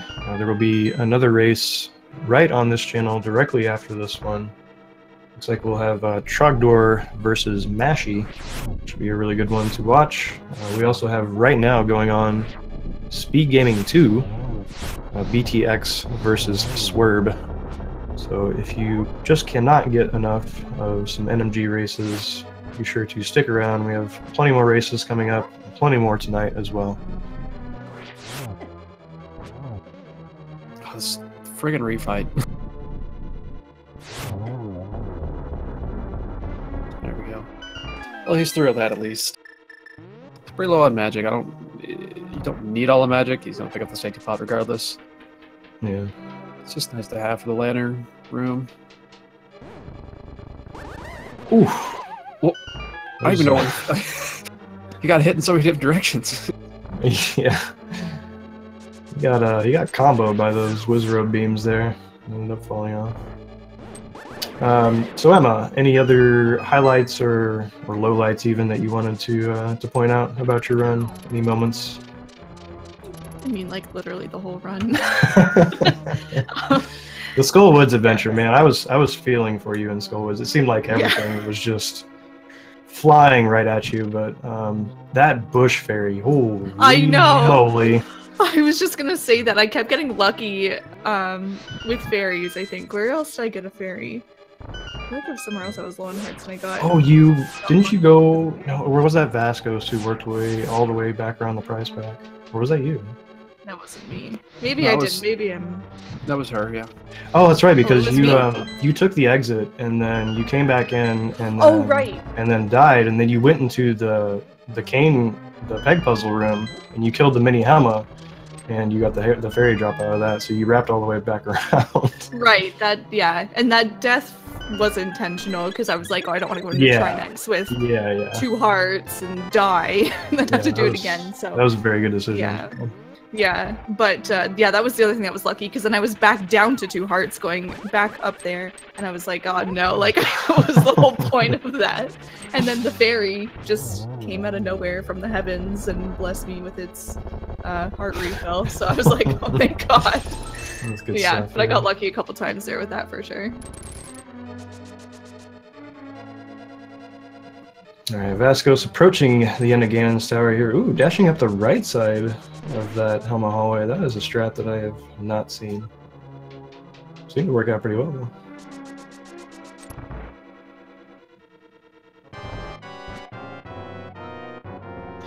ALTTP with a mouse, but only if you use a track wheel. Well, of course. Oh my god. Ooh, these are some nice Agate patterns. Let's hope he doesn't get a blue ball. Ooh, We got the 3 there. I think he's at 5, so I guess it's 1. Yep, nice. That was a 3 cycle, right?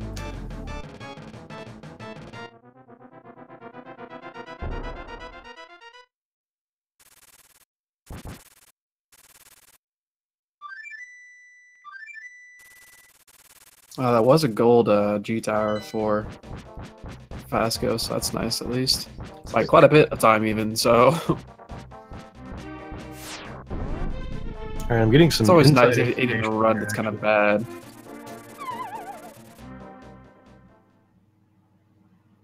Oh, by the way, I don't know if either of you have ever seen in the Turtle Room in Pod someone killing all 4 with 1 spin on the bottom. I've never seen that before, and I was like, I didn't even know that was possible. I It happens to me sometimes. It's really friggin' rare though, but that's usually because I just mess up so often that I see it more.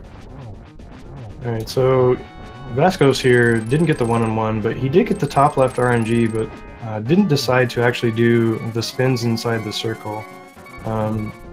If Ganon goes to the top left or top right, you can actually sneak in behind him and do some double spins against the wall there. Ooh, using the hook shots for iframes here.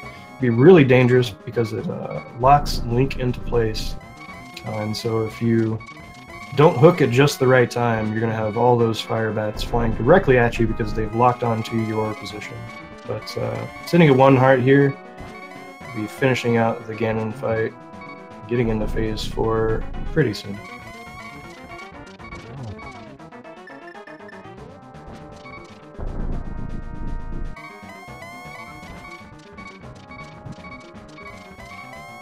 Alright, gets the torch glitch. As long as he is making just a little bit of an incorrect decision there as to which way to dodge. You do move a little bit slower with your sword out, so it can be kind of tough sometimes to work your way around those fire bats, but you'll be getting a nice little health refill here and starting the Ganon fight again.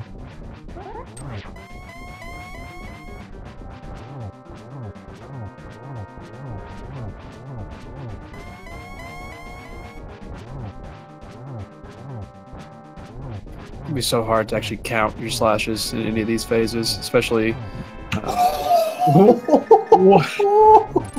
That was some Jaden level stuff right there. Lantern buffer. Not even using the hook shot, just walking in between the fire bats. Holy crap. And I see what he did. It was he fought fire. Oh, fudge. He fought fire with fire. Wow. Unfortunately, taking another death here and getting caught in a loop that catches pretty much everyone eventually, the Ganon loop. Sometimes you die to this boss, and you die to this boss, and you die to this boss. But the key thing is to not get frustrated. Don't let the game beat you. Make sure you beat the game. Oh, he's got the nice RNG here, though. That's good. As long as he can get out. Nice. I always forget the part where you're supposed to get out of there. I just stay there and get hit by 3 fire bats. So just sitting there like, wait, isn't there something else to this strat? This is why I get red mail still, so... Yeah.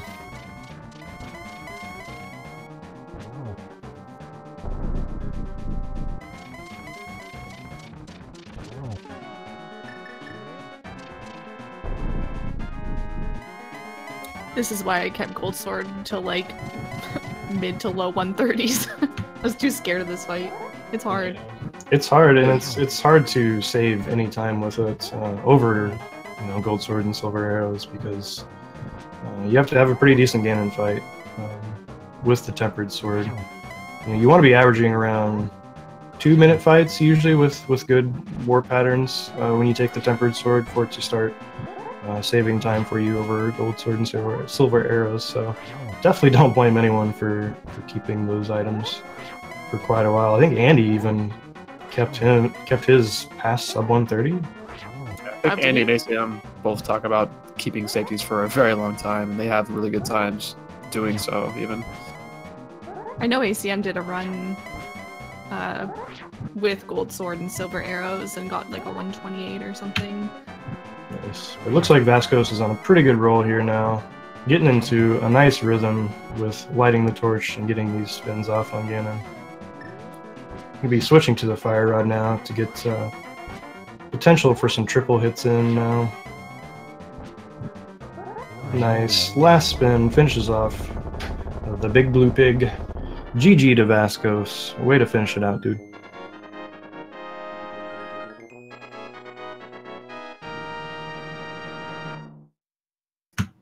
Looks like he is rolling in with an official SRTV time of 1:49.10. We'll see if we can get him in here for a post-game interview to talk about his run. speaking of, hello Vascos and welcome, GG.